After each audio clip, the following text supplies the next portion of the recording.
안녕하십니까? 저는 박정호라고 합니다. 35년간 검사로 일하다 정년퇴임한 남자입니다. 해마다 가을이 깊어지면 마당의 감나무가 주홍빛으로 물들곤 했습니다. 먼저 하늘나라로 간 아내가 심었던 그 나무 아래서 저는 딸 수진이에게 늘 말했습니다. 수진아, 이 나무를 봐라. 폭풍이 와도 뿌리를 내리고 추운 겨울을 견디고 결국 가장 단단한 나무가 된단다. 사람도 그래야 해. 그때는 몰랐습니다. 제 딸이 얼마나 단단한 사람이 될지, 그리고 제가 얼마나 잔인한 아버지가 되어야 할지. 그날 사위 강민우가 제 손녀 지우의 팔을 비틀어 멍이 들게 한 그날부터 저는 한편의 거대한 연극을 시작했습니다. 복수를 위한 것이 아니었습니다.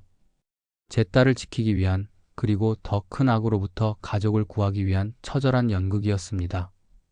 이것은 제가 딸에게 들키지 않고 사위도 눈치채지 못하게, 그리고 진짜 악마들도 모르게 진행한 위험천만한 작전의 기록입니다. 할아버지, 10살 손녀 지우의 비명소리에 저는 부엌에서 뛰어나왔습니다. 거실에서는 사위 강민우가 지우의 가느다란 팔을 비틀고 있었습니다. 아이의 얼굴이 고통으로 일그러져 있었죠. 넌 맨날 버릇이 없어. 할아버지 앞에서 예의 없이. 강민우 씨, 당장 손 놔요. 저는 달려가 손녀를 그의 소나귀에서 빼냈습니다. 지우의 팔에는 붉은 손가락 자국이 선명했습니다. 장인어른, 이건 제 교육 방침입니다. 강민우는 전혀 미안해하지 않는 표정이었습니다. 아니, 오히려 제게 도전하는 듯한 눈빛이었죠. 교육이 아니라 폭력입니다. 장인어른도 참. 요즘 애들은 이 정도는 해야. 수진아, 저는 딸을 불렀습니다. 그런데 제 딸 수진이는 고개를 숙인 채 아무 말도 하지 않았습니다. 수진아, 이 사람이 평소에도 지우한테 이래? 아니에요, 아빠. 오늘만 그런 거예요. 딸의 떨리는 목소리, 그리고 소매로 가린 손목. 저는 그 순간 알았습니다. 이 사람이 우리 수진이한테도 손을 대고 있구나. 강민우가 비웃으며 말했습니다. 장인어른, 너무 예민하게 반응하시는 거 아닙니까? 요즘은 정신과 상담 같은 것도 있으니까 혹시 스트레스 관리가. 그 순간 제 머릿속에서 무언가가 똑하고 끊어지는 소리가 들렸습니다.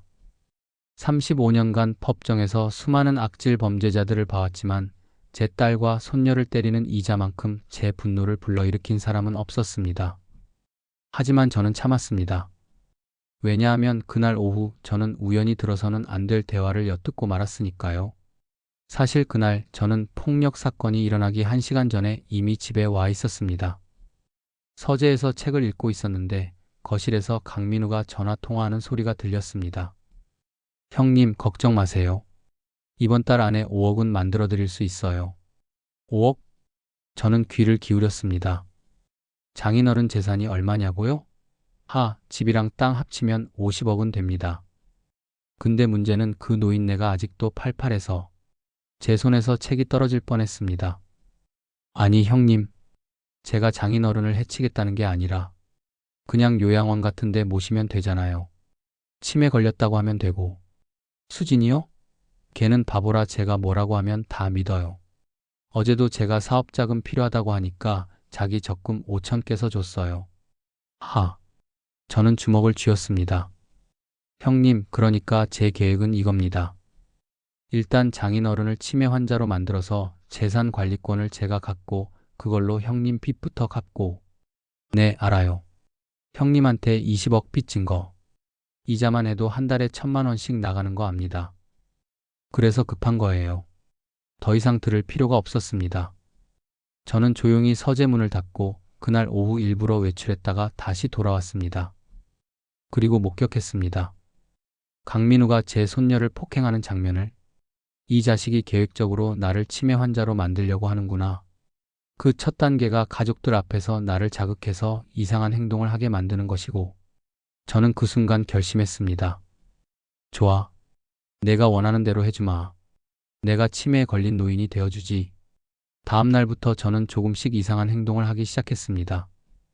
수진아, 오늘 무슨 요일이니? 아빠, 화요일이에요. 아까도 물어보셨잖아요. 그랬나? 내가 깜빡했네. 일부러 같은 질문을 반복했습니다. 식사 시간에는 수저를 놓칠 듯이 들었다가 떨어뜨렸습니다. 아이고, 손에 힘이 없네. 강민우의 눈이 반짝였습니다. 제가 원하는 반응이었죠. 일주일 후 강민우가 제안했습니다. 장인어른, 건강검진 한번 받아보시는 게 어떨까요? 요즘 자꾸 깜빡하신다고 수진이가 걱정하던데. 그럴까? 근데 난 멀쩡한데. 아니에요, 아버님. 요즘 정말 자주 같은 말씀 반복하세요. 딸도 걱정스러운 표정이었습니다. 제 연기가 통하고 있었습니다. 그럼 한번 가볼까? 병원에서 저는 일부러 검사를 엉망으로 봤습니다. 간단한 계산도 틀리고 날짜도 헷갈리는 척했죠. 박정호님, 검사 결과 경도인지장애 소견이 보입니다. 치매 초기 단계일 가능성이 있습니다. 의사의 말에 따른 눈물을 글썽였습니다. 아빠. 하지만 강민우는 숨기지 못하고 미소를 지었습니다. 그날 밤 저는 다시 강민우의 전화 통화를 엿들었습니다. 형님, 됐습니다. 병원에서 치매 초기 판정 나왔어요. 이제 제가 재산관리인 지정받으면. 그 순간 저는 서재에서 오래된 수첩을 꺼냈습니다. 검사 시절 알게 된 사람들의 연락처가 빼곡히 적힌 수첩. 그중 한 번호로 전화를 걸었습니다. 김 실장님, 저 박정호 검사입니다. 급한 부탁이 있습니다. 한 달이 지났습니다.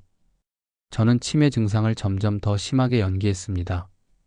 너 누구니? 아빠, 나 수진이에요. 수진이? 아, 우리 딸. 맞지? 딸이 울먹이며 저를 안았습니다. 그 모습을 보며 제 가슴이 찢어지는 것 같았지만 저는 참아야 했습니다. 어느 날 저는 일부러 강민우 앞에서 통장을 꺼내 들었습니다. 이게 뭐더라? 아, 맞다. 은행에 가야 하는데. 장인어른, 제가 도와드릴까요? 아니야, 내가 할 수 있어. 저는 비틀거리며 현관으로 향했습니다. 강민우가 딸에게 속삭였습니다. 여보, 이러다 아버님이 길 잃어버리시겠어. 내가 따라가 볼게. 하지만 저는 일부러 집 근처만 배회하다가 돌아왔습니다. 아, 은행이 어디더라? 그 모습을 본 강민우는 그날 저녁 바로 움직였습니다. 수진아, 이제 아버님 혼자 두면 위험할 것 같아. 내가 알아본 요양원이 있는데. 요양원? 아빠를? 여보, 이게 아버님을 위한 거야. 전문적인 케어를 받으셔야 해. 하지만, 그리고 솔직히 말하면 아버님 재산 관리도 문제야. 치매 환자가 혼자 재산을 관리하면 사기꾼들한테 당할 수 있어. 강민우의 눈빛이 변했습니다. 내가 후견인 신청을 해서 아버님 재산을 안전하게 지킬게. 딸은 망설였지만 결국 고개를 끄덕였습니다. 제 계획대로였습니다. 그로부터 2주 후, 강민우는 법원에 후견인 신청을 했습니다. 하지만 바로 그날 예상치 못한 일이 벌어졌습니다. 변호사가 강민우에게 서류를 건넸습니다. 강민우 씨, 그런데 이상한 게 있습니다. 장인어른께서 3개월 전에 유언장을 작성하셨더군요. 유언장요? 네. 그리고 그 내용이. 변호사가 서류를 펼쳤습니다. 모든 재산을 따님 박수진 씨에게 단독 상속한다고 되어 있습니다. 조건은 박수진 씨가 이혼하지 않고 가정을 잘 유지하는 경우에만. 강민우의 얼굴이 굳어졌습니다. 만약 이혼할 경우에는? 그럴 경우 모든 재산은 사회복지재단에 기부됩니다. 그날 밤 우리 집은 난리가 났습니다. 당신 아버지가 날 못 믿는 거야? 이게 무슨 유언장이야? 강민우가 소리쳤습니다. 오빠, 진정해. 진정하라고? 지금 50억이 날아갈 판인데? 그 순간 강민우의 본성이 완전히 드러났습니다. 당신 아버지 치매라면서? 그럼 정신없을 때 유언장 다시 쓰게 하면 되잖아. 그건 안 돼, 오빠. 왜 안 돼? 어차피 곧 돌아가실 분인데. 딸의 얼굴이 창백해졌습니다. 바로 그때 저는 방문을 열고 나왔습니다. 무슨 소리가 들리는데? 아, 장인어른. 주무시지 않으셨어요? 강민우가 순식간에 표정을 바꿨습니다. 이상한 소리가 들려서. 수진이가 우는 것 같아서. 아니에요, 아빠. 괜찮아요. 하지만 저는 딸의 눈에서 뭔가 변화하는 것을 봤습니다. 강민우의 진짜 얼굴을 본 딸의 눈에서.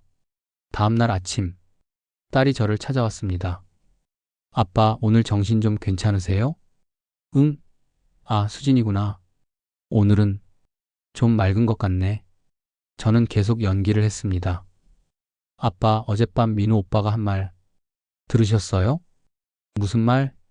아빠를, 아빠를 이용하려고 했어요. 재산 때문에 딸의 눈에서 눈물이 흘렀습니다. 아빠, 나 바보였어요. 이 사람이 이런 사람인 줄 몰랐어요. 수진아, 아빠 도와주세요. 이 사람한테서 벗어나고 싶어요. 지우도 지켜야 하고. 저는 딸의 손을 잡았습니다. 수진아, 아빠를 믿니? 네. 그럼 아빠가 하는 대로 따라와. 이 사람을 완전히 무너뜨릴 거야. 딸의 눈이 커졌습니다. 아빠, 혹시 치매가? 쉿, 아직은 비밀이다. 그날부터 저와 딸의 연합 작전이 시작되었습니다. 딸은 일부러 강민우 앞에서 연기했습니다. 오빠, 아빠가 오늘 또 이상한 행동하셨어. 집 나가시려고 하시더라고. 그래? 그럼 이제 정말 요양원에. 오빠, 내가 알아봤는데 아빠 재산이 생각보다 더 많대. 얼마나? 현금만 30억이래. 나머지는 부동산이고. 강민우의 눈이 반짝였습니다. 그럼 우리 아버님 재산을 좀 더 효율적으로 관리해야겠어. 내가 좋은 투자처 알아볼게. 저와 딸은 그날 밤 계획을 세웠습니다. 아빠, 그런데 진짜로 민우 오빠를 어떻게 할 거예요? 수진아, 사실 아빠가 한 달 전부터 조사를 시켰다. 강민우라는 사람을. 저는 김 실장이 보내온 보고서를 꺼냈습니다. 이 사람은 사기꾼이야. 투자 사기로 이미 100명 이상을 속였어. 그리고 다음 페이지를 넘기자 딸의 얼굴이 창백해졌습니다. 이 사람 뒤에는 조직이 있어. 사채업자 조직. 내 남편은 그 조직의 말단이야. 뭐라고요? 강민우가 20억 빚을 진 사람. 바로 그 조직의 보스야. 그리고 그 빚을 갚기 위해 너랑 결혼한 거고.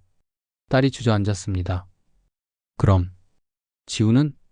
지우는 진짜 강민우 딸이 맞아. 그것만은 확실해. 그리고 저는 마지막 서류를 꺼냈습니다. 이 사람들은 지금 내 목숨도 노리고 있어. 제 목숨을요? 응. 나를 요양원에 보내고 재산을 빼돌린 다음에 너를 사고로 위장해서 없앨 계획이야. 그럼 유언장에 따라 재산이 강민우한테 가니까. 딸이 온몸을 떨었습니다. 아빠, 어떻게 해야 해요? 저는 딸의 어깨를 잡았습니다. 수진아, 이제부터 아빠가 시키는 대로 해. 우리가 먼저 공격해야 해. 일주일 후, 저는 일부러 강민우를 불렀습니다. 민우야, 내가 할 말이 있어. 네, 장인어른. 말씀하세요. 내 재산, 너한테 맡기고 싶어. 수진이는 재산 관리를 못하니까. 강민우의 눈이 반짝였습니다. 장인어른, 정말이세요? 응. 그런데 서류가 필요할 텐데. 위임장이, 네. 제가 준비해 왔습니다. 강민우는 이미 준비한 서류를 꺼냈습니다. 얼마나 이 순간을 기다렸는지 알 수 있었죠. 여기, 도장만 찍으시면 됩니다. 저는 떨리는 손으로 도장을 집었습니다. 이걸 찍으면 되나? 네. 쿵. 도장이 서류에 찍혔습니다. 강민우가 환하게 웃었습니다. 감사합니다, 장인어른. 제가 잘 관리하겠습니다. 그래. 잘 부탁해. 강민우가 집을 나서려는 순간 똑똑똑 현관문이 두드려졌습니다. 누구세요? 문을 열자 경찰 2명이 서 있었습니다. 강민우 씨죠? 사기죄와 횡령죄로 긴급 체포합니다. 뭐라고요? 이게 무슨... 그때 저는 자리에서 일어났습니다. 그리고 또렷한 목소리로 말했습니다. 강민우 씨, 저 치매 아닙니다. 다 연기였어요. 뭐라고요? 강민우의 얼굴이 흑빛으로 변했습니다. 제가 한 달 전부터 당신을 조사했습니다. 투자 사기, 사채, 그리고 제 재산을 노린 계획까지 다 알고 있었어요. 이건 함정이었어? 맞습니다. 그리고 방금 당신이 서명한 서류는 재산 위임장이 아니라 그는 서류를 들어 보였습니다. 당신의 사기 행각을 전부 인정하는 자백서입니다.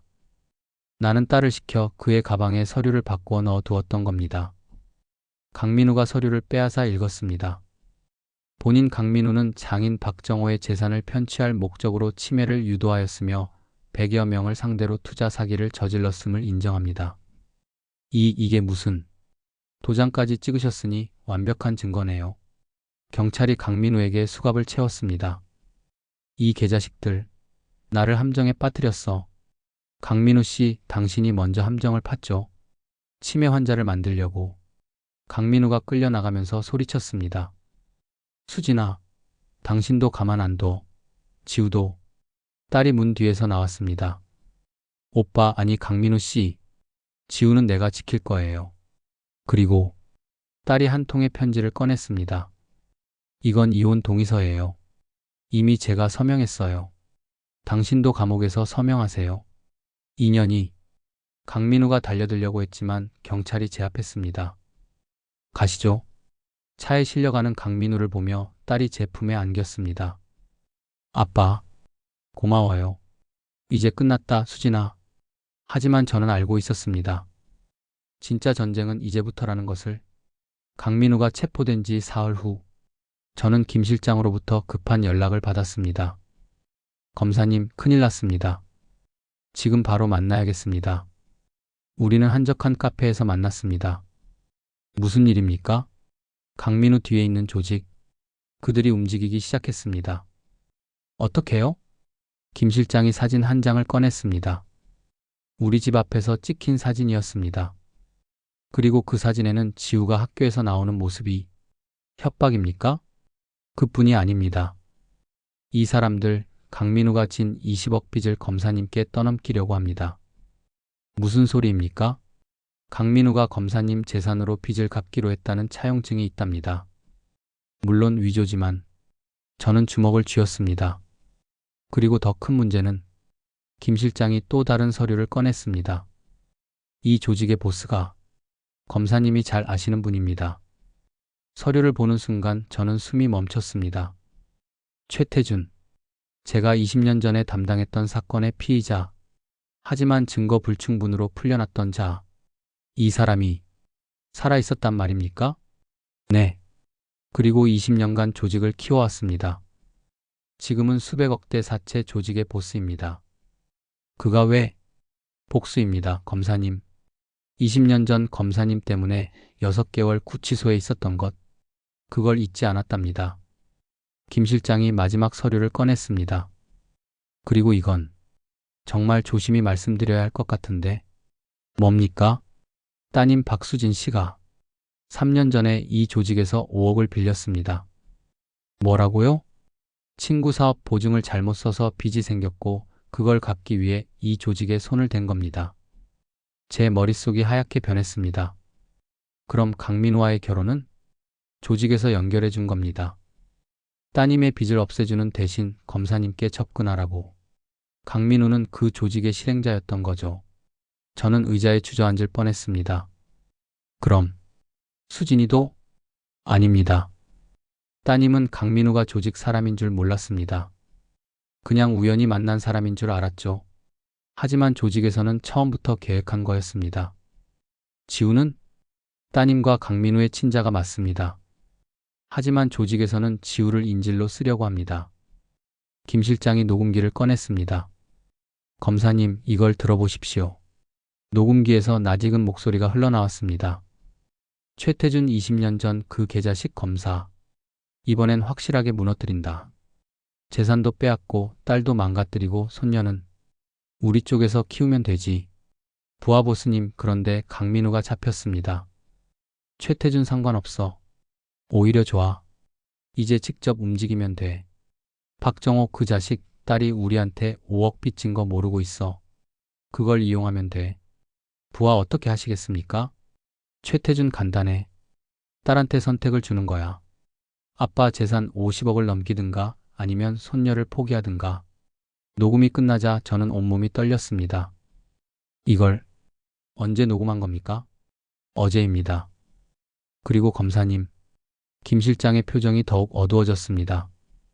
최태준이 오늘 오후 따님을 만나기로 했습니다. 뭐라고요? 저는 벌떡 일어났습니다. 지금 몇 시죠? 오후 2시입니다. 약속 시간은 3시고 장소가 어딥니까? 강남에 있는 한 호텔 커피숍입니다. 저는 재킷을 움켜쥐었습니다. 김 실장, 지금 바로 갑시다. 우리는 호텔 커피숍에 도착했습니다. 멀리서 딸이 앉아 있는 것이 보였습니다. 그리고 그 맞은편에는 최태준. 20년 전보다 늙었지만 그 차가운 눈빛은 여전했습니다. 저는 김 실장과 함께 옆 테이블에 숨어 앉아 대화를 엿들었습니다. 박수진 씨, 오랜만이네요. 당신이 누구죠? 딸의 목소리가 떨리고 있었습니다. 모르실 리가요. 3년 전에 5억 빌려간 분이. 딸의 얼굴이 창백해졌습니다. 그건 다 갚았어요. 이자까지 해서 7억을 갚았다고요. 아, 그건 원금과 1년치 이자였고요. 지금까지 밀린 이자를 합치면 15억 정도 되네요. 그게 무슨... 계약서 다시 읽어보세요. 연체 이자가 월 10%였죠. 딸이 가방에서 계약서를 꺼내 읽었습니다. 그리고 절망적인 표정을 지었습니다. 이건 사기예요. 사기라니요.